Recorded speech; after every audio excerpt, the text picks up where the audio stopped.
আজকে বানাবো পুর ভাড়া বেগুন রেসিপি বা যেটাকে ভাড়বা বেগুন বলা হয়। ভীষণ পপুলার, শীতকালে দারুণ লাগে খেতে। সবার প্রথমে আমাদেরকে রোস্ট করে নিতে হবে জিরে, ধনে, আর তার সাথে হচ্ছে একটু মৌরি। ধনে আর মৌরির কোয়ান্টিটি এক থাকবে আর জিরে একটু কম, মেজারমেন্ট আমি দিয়ে দিয়েছি। এবার এটা রোস্ট হয়ে গেলেই আঁচটা বন্ধ করে দিয়ে দিতে হবে কসুরি মেথি। ওই গরমেই হালকা একটু রোস্ট হয়ে যাবে, আঁচ জ্বালানো থাকলে কসুরি মেথিটা কিন্তু পুড়ে যাবে। এইবার আমাদের এই জিনিসটাকে একটু ঠান্ডা করার পরে তারপরে এটাকে মিক্সিতে পেস্ট করতে হবে। ততক্ষণ আমরা একটুখানি বেসন আর তার সাথে কয়েকটা গোলমরিচ রোস্ট করে নিচ্ছি।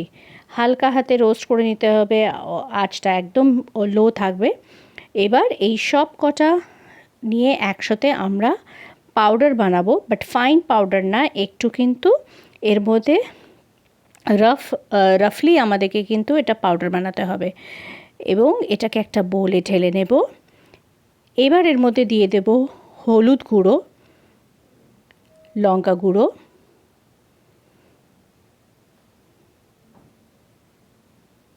এবার দিয়ে দিলাম এর মধ্যে বিট নুন। বিট নুনটা অসাধারণ লাগে এর মধ্যে। তার সাথে দিয়ে দিচ্ছি নুন। একটুখানি মিক্স করে নিতে হবে এটা আমাদের।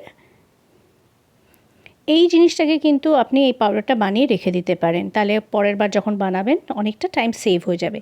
আমি এর মধ্যে দিচ্ছি আচারের তেল। সুতরাং এখন এই মিশ্রণের মধ্যে কিন্তু আমি কোনো রকম আমচুর পাউডার কিন্তু দিচ্ছি না। আচারের তেলটা দেওয়াতে ফ্লেভারটা ভীষণ ভালো আসবে। এইবার এটা আমাদেরকে ছোট বেগুনগুলোকে এইভাবে স্লিট করে নিতে হবে।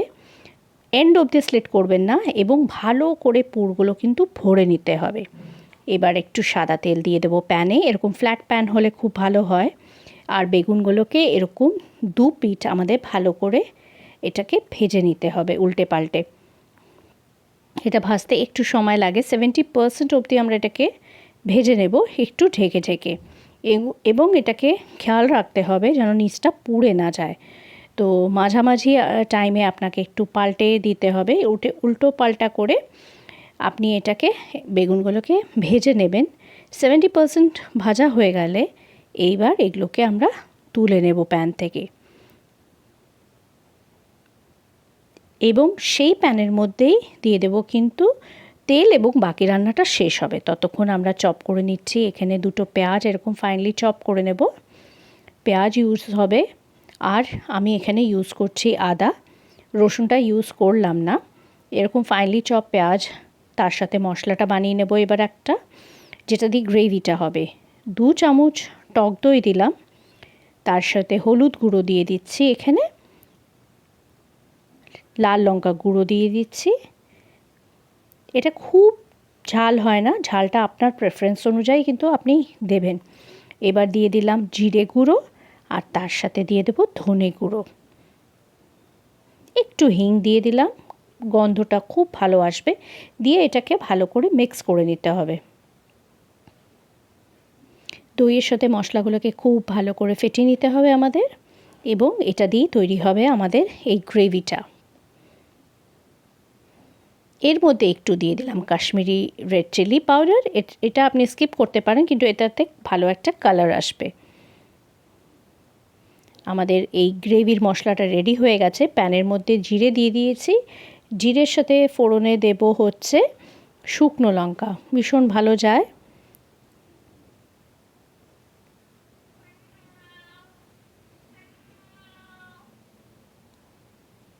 জিরে শুকনো লঙ্কাটাকে তেলের মধ্যে আমাদেরকে একটু ভেজে নিতে হবে।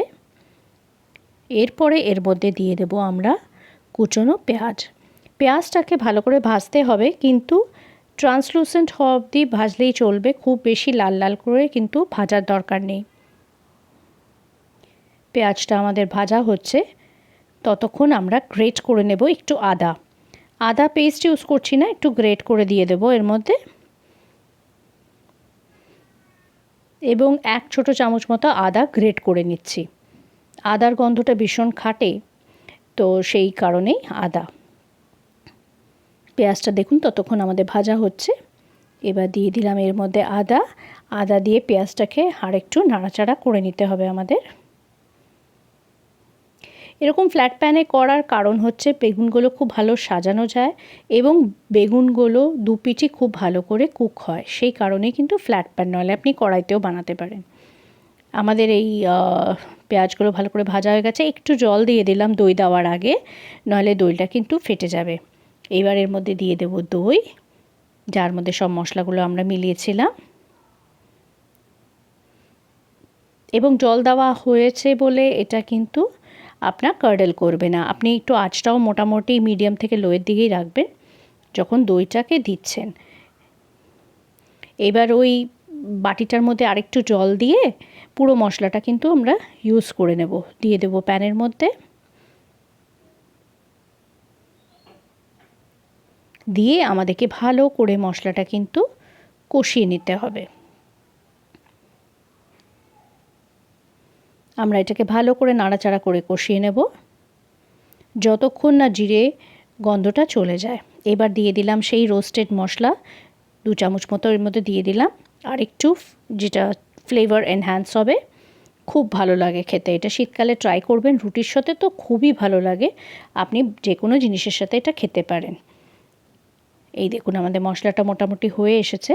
এবার দিয়ে দিলাম নুন, এইবার এর মধ্যে একটুখানি দিয়ে দিলাম আমচুর পাউডার, দিয়ে নাড়াচাড়া করে নিতে হবে।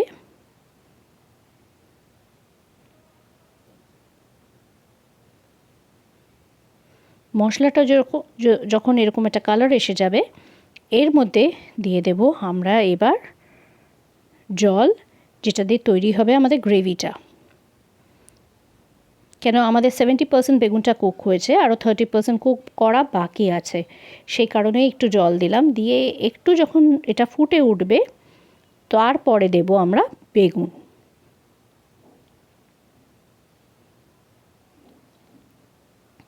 এবার যেই ফুটতে শুরু করেছে, সাজিয়ে দিচ্ছি বেগুনগুলো।